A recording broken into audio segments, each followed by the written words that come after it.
Oke, welcome back to my channel. Ya, hari ini adalah hari Minggu. Seperti biasa orang-orang San Mori pakai motornya sendiri. Gue pakai motor orang. Dan ya, ini CB 150X yang tahun ya yang terbaru lah ya. Line up terbaru dari Honda yang dimana sebenarnya segmen ini kurang diminati, kurang dilirik sama pabrikan lain, tapi Honda bikin dan ternyata laku. Gue ditemenin Vincenzo Aditya dan dia juga tadi lagi udah tes ride juga. Ya, kebetulan tadi gue yang dibonceng, sekarang gue yang membonceng. Tinggi gue 162 cm ya, which is 15 cm lebih pendek dari Fitra Eri. Setelah gue hitung ya. Dan ya jinjit balet lah ya. Tapi kalau misalkan gue ya napak satu kaki sih napak, tetap jinjit juga emang. Ya gimana ya gitu, mau protes tapi bikinan Tuhan ya. Dah. First impression ya. Ini motor stangnya lebar banget. Terus stangnya belok-beloknya enteng karena ini lampu bego ya, maksudnya lampunya nggak ikut sama stang. Dan berhubung ini motor test ride jadi maaf tadi totalnya. Nah, totalnya udah itu AVG. Ya totalnya 107 km karena motor test ride. Bensinnya 2 bar, tadi sempat isi sebentar, isi dulu. Dan ya tangkinya plastik. Sudah ada yang pecah juga, tapi bukan sama gue ya. Ini dari pengguna-pengguna sebelumnya kayaknya. Oke, kita langsung aja. Oke, saya sudah boleh naik, Pak? Ya udah boleh. Oke. Gue kira di belakang ada motor lain anjing. Waduh, kena kamera gue. Dalam nama Tuhan Yesusku. Oke, Spoiler. Nah, kalau misalkan boncengan sih, ya kaki gue agak lebih napak lah gitu. Iya. Saya boleh menambahkan dikit, Pak ya? Apa? Ini kan buat di konten saya juga ya. Apa? Joknya masih keras ya? Ya memang. Oh ya udah, lanjutlah. Ini tinggi banget lagi belakang, buset. Aduh, kopling jauh lagi. Ya, gue biasa di motor gue koplingnya sedang, nggak pendek, nggak jauh. Ini jauh banget. Tapi enteng sih. Ya. Benefit dari punya teman atau sohib atau videografer yang kebetulan lebih banyak daripada lu dan dia yang bawa motor adalah lu bisa ngadep ke depan dengan jelas. Anjir, ini gue nyobanya pelan-pelan aja ya karena pertama di motor orang, kedua kaki gue nggak nyampe. Aduh, ajir berasa ajir di pantat sumpah. Nah ya kan, tadi gue juga gitu nih. Tadi kan gue sempet dibonceng kan di belakang kan. Nah, merasa suspensi belakangnya sebenarnya kurang enak. Tapi iya. Untuk yang depan karena ini sudah upside down SFFBP jadi enak banget malah ini. Aduh ya, jadi pengen gue. Nggak ada buat Sonic bro. Enggak, motornya. Oh iya. Tapi ini buat touring nih sabi banget sih anjir. Hayu ini mah buat touring hayu, buat San Mori juga hayu. Cuman ya memang agak repot aja kalau parkir. Ya betul. Impresi gue karena gue yang dibonceng, tinggi gue 174 cm atau 3 cm di bawah Om Fitra Eri. Pertama, shocknya astaga Tuhan. Aduh, nggak enak banget sumpah. Shocknya yang belakang reboundnya terlalu cepat menurut gue. Kedua, joknya keras, tipis, bisa lebih tepat dibilangnya tipis. Ketiga, untuk posisi dibonceng ya nggak tahu ya, karena padahal ini nggak ada perubahan ya dari mulai posisi yang dibonceng dari generasi kedua CB juga nggak ada yang dirubah sebenarnya kan. Tapi menurut gua kayak kurang nyaman aja gitu buat yang dibonceng. Nggak tahu ya, ini cuma perasaan gua doang sih. Tapi ya buat gua sih tidak masalah karena gua ya jarang banget dibonceng kan, lebih sering yang bawa menurut gua. Tapi tadi juga gitu, gue pas dibonceng kurang enak sebenarnya. Oh gitu? Apa itu? Nggak tahu, takut tuh kalau dibonceng. Ya sama gue juga. Kayak ada perasaan-perasaan gimana gitu. Oh iya, sama ini kalau untuk di speedonya sendiri udah lumayan lengkap ya. Udah ada trip A, trip B, terus ada AVG A dan AVG B. Coba ada 2 AVG-nya coy. Anjay, enak banget ya. Udah ada jam juga, RPM, gear indicator, sama speedometernya udah digital full.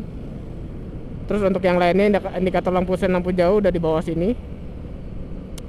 Ya sebenarnya speedometernya nggak beda jauh sama CB atau CBR ya. Cuman karena ini motor adventure jadi penempatannya lebih ke atas dan lebih enak dilihat. Sama kalau misalkan ini kan windshield tinggi nih. Kalau misalnya mau diganti windshield lebih tinggi bisa lagi. Terus mau dibikin kalau misalkan mau dikasih mounting buat GPS bisa nih depan sini. Lebih enak lihatnya ke depan sini kalau GPS daripada di sini sebenarnya. Iya, betul. Dan ini gua kira tadi kuncinya tuh di tangki loh, di sini. Karena yang sebelumnya kan sini nih. Betul. Sekarang ternyata dipindahin ke depan situ. ya nggak ada masalah sih sebenarnya, cuman emang agak jauh aja gini ngolong gitu. Oh, itu gua update dari mulai generasi keempat udah diubah semua ke depan. Oh, udah ke depan semua. Oh iya, semenjak pakai tangki plastik ya. Ya, Cuman kayaknya kapasitasnya sama aja kayaknya. sama 12 liter kok. Ya, untuk kapasitas tangki masih sama seperti CB yang biasanya 12 literan. Untuk tarikan sih ya Mama, tolong, weh, tadi, astaga. ya gue tadi gitu rasanya belakang, Cok. Oh ya, maaf. Tapi kan Anda pendek, Anda tidak merasa ada intimidasi. Ya tapi rasa tarikannya sih ya nggak beda jauh sama Sonic atau CB sih kayaknya. Aduh, anjir. Sumpah yang belakang minus banget anjir suspensinya. Ini gue jujur aja, ini mohon maaf ya. Karena gue sebagai pengguna Honda sejak 2015, Honda Sonic, ya memang suspensi belakangnya kurang bagus aja sih sebenarnya. Apalagi yang gue kan nggak ada prolink ya, maksudnya dari shock itu langsung ke swing arm, jadi ya rasanya bisa dibayangkan sendiri kurang enak. Aduh, sumpah Tuhan. Sebenarnya kalau yang depan sih udah terbaik lah, the best, gue udah nggak komen, cuma yang belakang aduh ya Allah. Honda please, Honda. Nah, menurut gua untuk yang CB 150 generasi keempat, shock breakernya sedikit lebih stiff dibandingkan dengan generasi kedua dan ketiga untuk sendiri. Nah, gua untuk test ride boncengan gua belum sempat. Kalau menurut gue ini, kalau boncengan aja kayak kerasnya begini, berarti saat sendiri lebih keras dong? Saat sendiri lebih keras. Jadi gini, ini gue mau jujur, sebelumnya gue pernah tes ride juga sebenarnya ini motor ya. Ini motor yang sama yang gue tes ride minggu kemarin sebenarnya, tapi videonya kehapus. Makanya gue bikin lagi dengan yang sekarang boncengan nih. Oke. Nah, karena kemarin gue sempat nyobain sendiri, sebenarnya untuk ya sama ya, maksudnya untuk suspensi depan enak, cuman yang belakang kalau sendiri tuh berasanya lebih parah dari ini. Lebih parah mantulnya karena sendiri kan. Oh gitu. Apalagi gua dengan tinggi 15 cm bawah PTRI dan berat badannya yang 50 kiloan ya, jadi memang apa ya, jadinya ngelayang aja naik motor ini. Underweight lah ya. Iya. Begini gue yang berat badan gue 85 kg. Lo ngebonceng gue, nah ini kan gue yang lo bonceng kan beratnya melebihi lo kan? Ya, yang gue bonceng biasanya ini. Rasanya gimana? Lebih berat kah atau sama aja? Kalau udah jalan sih biasa aja ya. Sama sekali nggak ada masalah sebenarnya. Cuman mungkin begitu pas lagi belok-belok atau filtering. Stop and go berarti ya? Ya, baru berasa. Atau pas muter balik nih agak repot pasti nih. Ya, yang gue rasakan di bonceng setelah dari jarak Salabenda sampai ke Soleh Iskandar mulai pegel nih di bagian paha. Oh, kenapa tuh? Karena terlalu tinggi itunya apa? Mungkin terlalu tinggi full stepnya, jadi kaki gue kayak benar-benar ngelipat, atau mungkin ya gue belum terbiasa tuh, yes. Tapi kalau buat gue sih itu ngepas yang belakang full stepnya ya. Ya, full step. Cuman kalau joknya memang dari dulu Honda ya. Ya mungkin itu trik dari Honda kan. Kalau supaya nggak ngantuk. Itu bisa jadi fitur keamanan, coy. Fitur keamanan supaya nggak ngantuk. Tapi naik motor ini commending banget sih anjing, tinggi gini. Terus kalau misalkan semuanya dikasih bagus kan kasihan. Nanti para pengusaha busajok kekurangan customer, Tuhan. Miring banget adek. Gua merem anjir. Muter balik sih gue enak ya kalau buat kalau boncengan. Kalau enak, dulu. Muter balik kalau boncengan tanpa berhenti enak. Tapi kalau berhenti dulu ya itu. Kakinya nggak nyampe. Aduh, nggak enak banget ini bonceng, Tuhan. Iya kan, aduh. Ini segini udah kuras angin ban, pakai tekanan angin bannya 33. Memang gue tidak menemukan rekomendasinya ya, maksudnya di bagian swing arm juga nggak ada. Ini pakai feeling down 33. Oh iya, untuk getaran mesin kerasanya di tangki nih. Ini kan kalau misalkan paha kalian jepit ke tangki, rasa banget nih. Cuman kalau di stang nggak begitu berasa karena ini mountingnya udah ada karetnya nih. Mounting apa, racernya. Oh gitu. Cuman ya memang kalau udah 7.000-an RPM memang berasa sih. Lumayan kesemutan. Ya, lo pas ngomong di 7.000 RPM berasa di bagian pantat nih, yang belakang. Ya kan? Tapi begitu RPM sekarang nih RPM berapa? 5.000-an, nah 5.000-an. Itu hilang. Tapi ya untuk cruising kayaknya di RPM segini udah cukup nih, 70. Ya. Karena ya kalau touring kan sebenarnya bukan ngebut ya. Tapi ya udah cruising aja gini nih. Yoi. Di RPM 6.000 dapat 80, enak nih sebenarnya. Enak lah. Anggaplah ini jalurnya Pantura, udah tuh nikmat. Aduh yang di belakang. Aduh. Jadi menurut lu nih kalau ada teman-teman kita atau subscriber kita mau beli motor ini, menurut lu PR apa aja yang harus disiapkan? Menurut lu nih? Motor ini PR cuma satu sih. Sok belakang doang udah cukup. Kalau gua Kalau lebar ban sama sama rantai sih paling. ya. Kalau untuk lebar ban udah pas, tinggi kan udah tinggi ya. Waduh, ini agak ngeri nih. Ya, tinggi gua sama tinggi mobil Innova sebelah kayaknya lebih tinggi gua nih. Lihat dit, kaki gue jinjit banget sih. Anjing, udah kayak anak kecil bawa motor gue. Lu kayak lagi belajar bawa motor anjir. Iya, gue Oh, kan bener kan? Tidak. Harga diriku di lampu merah. Aduh. Sumpah ya, kalau bawa motor tinggi itu kurang enaknya gitu coy. Di lampu merah nggak pede parah anjing. Di belakang lihat kan, itu orang baru belajar kali ya. Mana motor test ride kan gue anjing. Iya. Udah minjem. Aduh. Ya kalau menurut gua kekurangannya itu pertama rantai. Ya. Itu kalian harus menyiapkan budget kalau misalkan kalian mau ganti rantai, karena rantainya kalau di jalan rame sih ya nggak terlalu berisik ya. Itu begitu masuk komplek atau begitu masuk rumah tuh berasa banget bunyinya.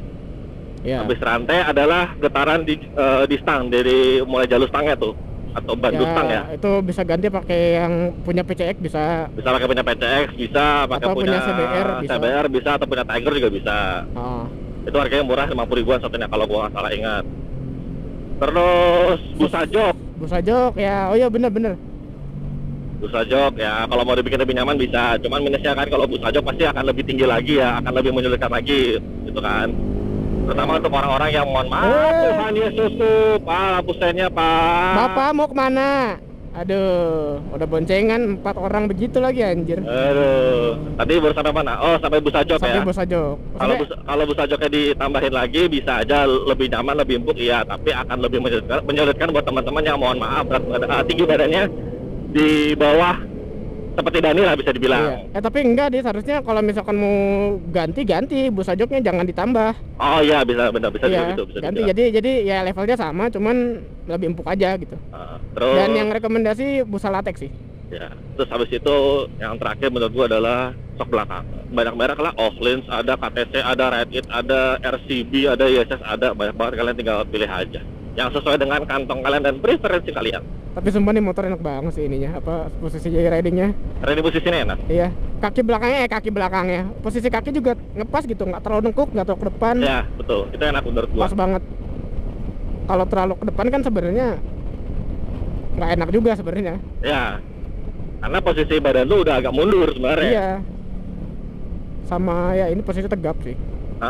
Kalau gua pernah naik doang ya, nggak test ride ya. Naik motor CRF, posisi badannya kurang lebih sama sih. Oh gitu? Iya, kurang lebih sama posisi badannya sama CRF. Kan tegap-tegap gitu biasanya kan. Atau mungkin dibikin seperti itu karena memang buat peruntukan buat adventure. Apanya? Kan kalau adventure, kalau misalkan shocknya terlalu keras jadi nggak enak dong. Tidak, maksudnya, kalau motor adventure ribonnya terlalu lambat juga nggak enak kan? Iya, kalau kata gue minimal empuk lah gitu. Ini kan masih berasa keras sebenarnya. Iya sih. Oh kan? Wah, ini muter balik nih kita nih. Agak takut nih gue nih. Aduh. Nah, bapak-bapak udah lihat tuh, ini motor nih lagi perasaan. Ya, tapi kan yang bawa beda. Yang bawa lebih pendek daripada yang punya. Aduh, ini agak ngeri nih gue nih. Ya, dalam nama Tuhan Yesus. Pelan-pelan Tuhan. Miring banget Dani. Aduh, gua ngeri banget anjir. Enggak sih, nggak miring banget segitu mah. Iya. Ya mungkin perlu lebih pembiasaan aja sih kalau beli motor ini kayaknya. Ya betul, harus lebih membiasakan diri. Tapi kalau kalian yang udah sebelumnya pakai motor CB, Tiger, Fiction, R25, MT25, ya motor-motor naked lah. Pindah ke motor ini kayaknya nggak akan berasa. Ya betul. Apalagi yang cc-nya lebih gede, misalkan kayak anggaplah lah biasanya bawa Z250 lah atau MT25 lah, kayaknya udah nggak akan berasa bawa motor ini. Tapi ini alhamdulillah hari ini cuacanya lagi enak, sama trafficnya juga lagi enak, jadi gua tidak harus struggling macet-macetan bersama motor ini yang tinggi ini. Jadi ya tidak menurunkan harga diri lah ya. Oke, mungkin itu aja test ride dari gua dan Vincent Aditya. Ya itu benar-benar review jujur, test ride jujur apa yang kita rasain di lapangan dan di atas motor ini kayak gimana.